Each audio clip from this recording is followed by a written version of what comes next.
This presentation will review the Georgia Standards of Excellence for MD8, which states that students will recognize area as additive, find areas of rectilinear figures by decomposing them into non-overlapping rectangles, and adding the areas of the non-overlapping parts, applying this technique to solve real-world problems. It is important to point out that this standard was moved from the 3rd grade standards to the 4th grade measurement standards.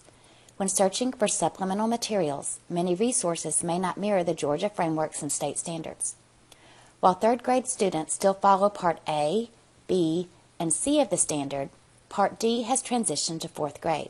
As students progress to 4th grade, they will have been exposed to finding area by counting unit squares that are the same size without gaps and overlaps. As students build rectangular arrays with concrete models and move to grid paper, which is more representational, they discover that area can be found by multiplying the side lengths instead of counting individual square units. They also discover that the size of the square unit affects the overall size of the rectangle.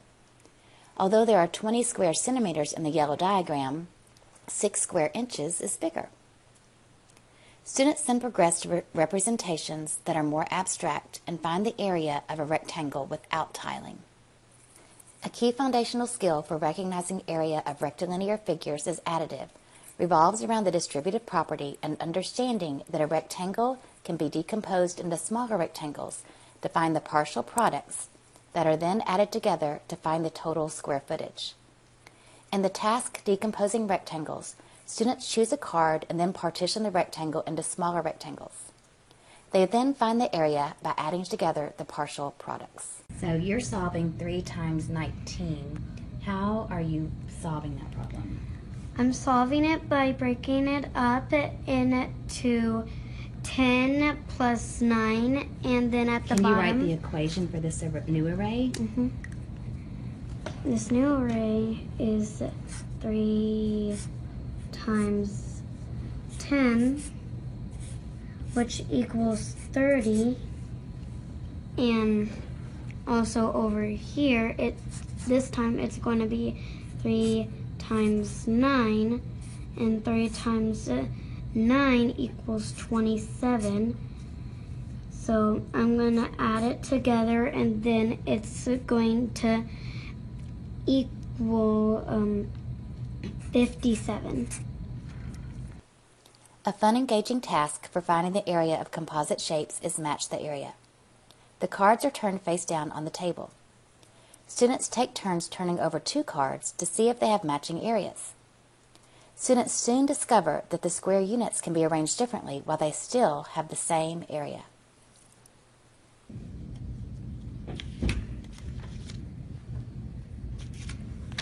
Okay, what's the area of your 2 cards? Do they match? No.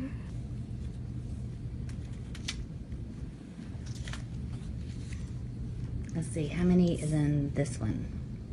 14. And how many is in this one? 14. Okay, you have another match. In this next task, students decompose irregular rectangles. After they divide the shape into 2 or 3 rectangles, they compare the results with a partner to see if they have the same answer. Regardless of how the shape is partitioned, the total area remains the same.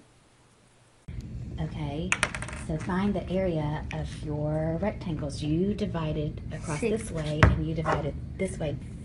So what would the total product be? Like all total? All of them. 12. Okay, and you have 10 plus 2. Did you also get 12? Yeah. While the previous task included models that showed each square unit, this next task is more rigorous. The concrete and representational models previously used are needed to appropriately build conceptual understanding before moving to the abstract. In the Find the Area activity, students find the area of both regular and irregular rectangles. While side lengths are provided, the task can be quite complex depending on how the student partitions the shape. 3 times 3 and 5 times 5 are easy to solve, but if partitioned differently, the student would need to find the missing side lengths. So how can you find the area of this shape? Well, I could do this. So, Okay, you divided it into 2 smaller rectangles? Yes. Okay, what's the area of this rectangle? 12. Well, instead of 6 is the whole side. What's the side that you have marked off? 4. Okay, so 4 times 2. Is 8. Okay, so that section's 8. What would the area of this section be? What numbers would you multiply? 5 times 2 or 3 times 2? 3 times 2. Well, does 3 take the whole space? Which one covers the whole side? 5. And then the length? 2. So 2 times 5 is 10. So what is the total area of your shape? 18 because 10 plus 8 equals 18. This next task provides an opportunity for real-world application. Jessica wants to put a swimming pool and garden in her backyard. The company she has hired sent her a flyer with all of her design choices. Jessica wants to choose the design with the largest area for her swimming pool and the design with the smallest area for her garden. So which design had the largest square footage? The largest square footage is design A, which is 56 square feet. And so that will be the pool. What will she choose as the garden with the smallest square footage? For the garden, she would choose design B, which is 36 square feet. In addition to solving rectilinear area by decomposing into smaller rectangles and finding the missing side lengths, students can also use a compensation method by making a rectangle larger and then subtracting the additional piece.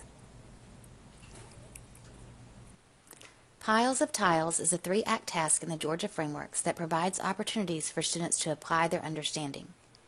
Act 1 starts off with a short video. As students watch the video that shows a bag of tiles being used to cover the table, students are asked, "What do you notice?" and "What do you wonder?" In Act 2, students decide on the facts, tools, and other information needed to answer the questions from Act 1, such as how many tiles are in the bag, or are there enough tiles to cover the entire table? As students ask questions, clues that show the measurements of the table as well as how many 1-inch tiles are in the bag can be revealed. Students will determine what tools or models could help them find the solution to the main question. In Act 3, students then share their solutions and strategies as the final picture is revealed. For additional tasks and resources, please visit Unit 7 in the Georgia Frameworks.